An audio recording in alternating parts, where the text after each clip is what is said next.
सुप्रभात मेरे प्यारे बच्चों। आज मैं आपके समक्ष अपनी एक नए वीडियो के साथ पुनः उपस्थित हुआ हूँ। आपने मेरे पिछले वीडियो में कैदी और कोकिला पाठ के उस भाग का अध्ययन किया था जब कवि जेल में बंद रहते हुए कोयल की आवाज़ सुनता है। उस समय कवि के मन में उस कोयल की बातों को सुन करके विभिन्न प्रकार के प्रश्न उठते हैं। वह कोयल से पूछता है कि हे कोयल, जो तुम इस अर्धरात्रि के समय में आकर के शोर मचा रही हो, जो कू कू की आवाज़ कर रही हो, तुम्हारे कूकने का क्या कारण है? तुम किसी विपदा में पड़ी तो नहीं हो? यदि कोई समस्या हो तो स्पष्ट ढंग से मुझे बताओ। कभी आगे कहता है कि हे कोयल, तुम्हें तो हरियाली डाली मिली हुई है, तुम अपनी सुख सुविधा के अनुसार कहीं भी आ जा सकती हो, लेकिन मुझे तो जेल की काली कोठरी मिली हुई है। तुम आकाश में विचरण कर सकती हो, लेकिन हे कोयल, हे सखी, मैं तो आकाश में आ जा भी नहीं सकता, इस धरती पर नहीं आ जा सकता, आकाश की क्या बात करूं। कभी कहता है कि मेरा इस संसार केवल 10 फुट का ही रह गया है इस जेल कोठरी में बंद रह करके, और तुम्हारे गीत कैसे हैं उसके बारे में कवि अगली पंक्तियों में बताता है। कभी कहता है कि तेरे गीत कहाँ वेवा, रोना भी है मुझे गुनाह।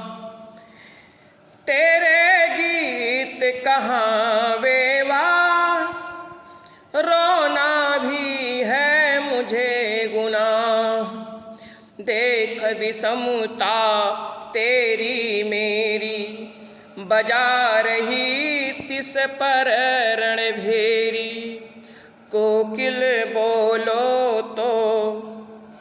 तो इन पंक्तियों के माध्यम से कवि कहता है कि तेरे गीत, हे कोयल, तेरे गीत तो वाह वाह कहे जाते हैं। इसको जो भी कोई सुनता है तुम्हारी आवाज़ को, कहता है वाह कितनी बढ़िया बोल रही है। कोयल की आवाज़ को लोग उसकी प्रशंसा करते हैं उसकी आवाज़ को सुन करके, लेकिन रोना भी है मुझे गुनाह, मेरा रोना भी गुनाह है, पाप है। मैं इस जेल के अंदर अगर रह करके रो भी दूं तो मुझे पाप मानो छू जाएगा।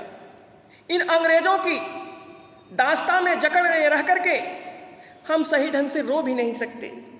कभी कहता है देख विषमता तेरी मेरी, बजा रही तिस पर रणभेरी। हे सखी, देख विषमता तेरी मेरी, तुम्हारी और मेरी विषमता देखो, हम लोग कितने असमान हैं। तुम कहीं भी आ जा सकती हो, कहीं भी विचरण कर सकती हो, लेकिन मैं इसी 10 फुट के संसार में रह रहा हूं। तेरे गीत तो वाह वाह कहे जाते हैं, लेकिन मेरा रोना भी पाप जैसा प्रतीत होता है। कभी अंग्रेजों की पराधीनता की तरफ अप्रत्यक्ष रूप से अपने भाव को व्यक्त कर रहा है। वह कहता है उस पर से तुम बजा रही तिस पर रणभेरी, तुम रण के युद्ध के बिगुल को बजाने आई हो मेरे पास, कि तुम कह रही हो कि युद्ध के लिए तैयार हो जाओ और अंग्रेजों को मार के भगा दो। हे कोयल, हम सब कुछ करने के लिए तैयार हैं, लेकिन तुम स्पष्ट कह दो, बोल दो जो कुछ कहना हो। तो कवि के कहने का आशय है, वह कहता है कि कोयल के मधुर गान को सुन करके वह कहता है कि सब लोग तुम्हारे गीत पर वाह वाह करते हैं, वहीं किसी कैदी के रोने को कोई सुनता तक नहीं है। इस प्रकार कैदी और कोयल की परिस्थिति में जमीन आसमान का फर्क है, मगर फिर भी हे कोयल, युद्ध का संगीत क्यों बजा रही हो? कैदी कोयल से जानना चाहता है कि आखिर कोयल के इस तरह रहस्यमय ढंग से गाने का क्या मतलब है। इसलिए हे कोयल, जो कुछ भी है तुम्हारे मन में वह सब कुछ विचार प्रकट कर दो। यदि तुम कहोगी कि अंग्रेजों को यहां से खदेड़ दो, तो हम सभी वो करने के लिए तैयार हैं, लेकिन जो कुछ है मन में तुम्हारे साफ साफ स्पष्ट ढंग से व्यक्त कर दो। कवि आगे कहता है, इस हूँ कृति पर अपनी कृति से और कहो क्या कर दूं, कोकिल बोलो तो। मोहन के व्रत पर प्राणों का आसव किस में भर दूं, कोकिल बोलो तो। कवि कहता है कि तुम्हारे कहने से मैं सब कुछ करने के लिए तैयार हूं। तुम्हारी इस हुंकृत से, इस हुंकार से कहो तो मैं अपनी कृति, अपनी रचनाओं के माध्यम से क्या कर दूं, जो कहो वो सब कुछ करने के लिए मैं तैयार हूं। लेकिन जो कुछ है, हे कोयल कोकिल बोलो तो, स्पष्ट ढंग से कह डालो। जो कुछ तुम्हारे मन में विचार है उसे व्यक्त कर दो। कवि कहता है, मोहन के व्रत पर प्राणों का आसव किस में भर दूं। मोहन के व्रत पर, यानी यह मोहन का देश है, महात्मा गांधी का देश है।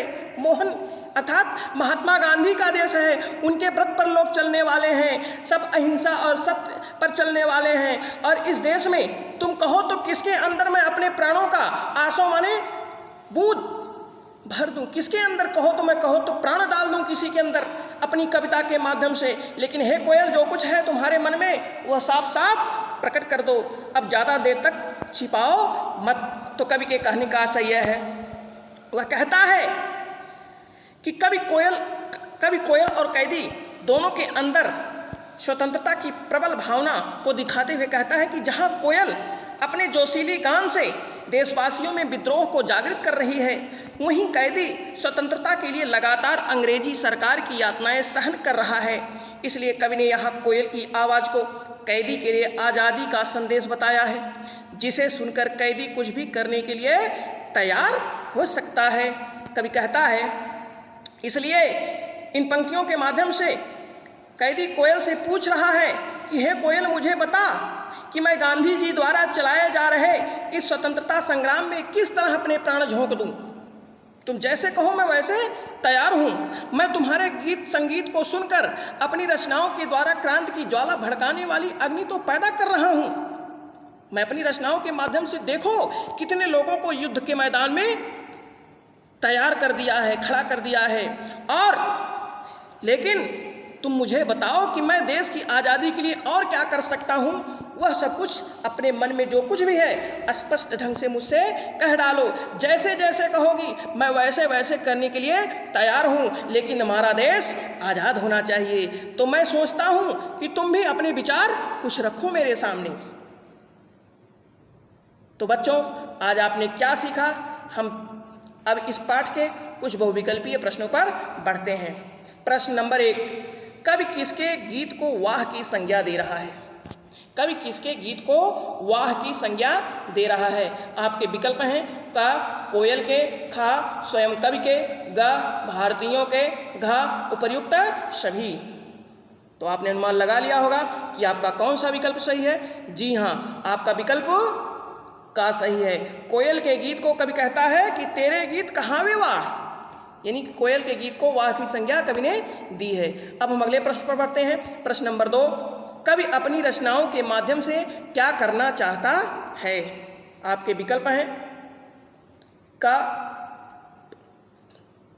भारतीयों में प्राणों का आंसू भरना चाहता है, ख भारतीयों का प्राण लेना चाहता है, ग भारतीयों को जगाना चाहता है, घ का और गा दोनों।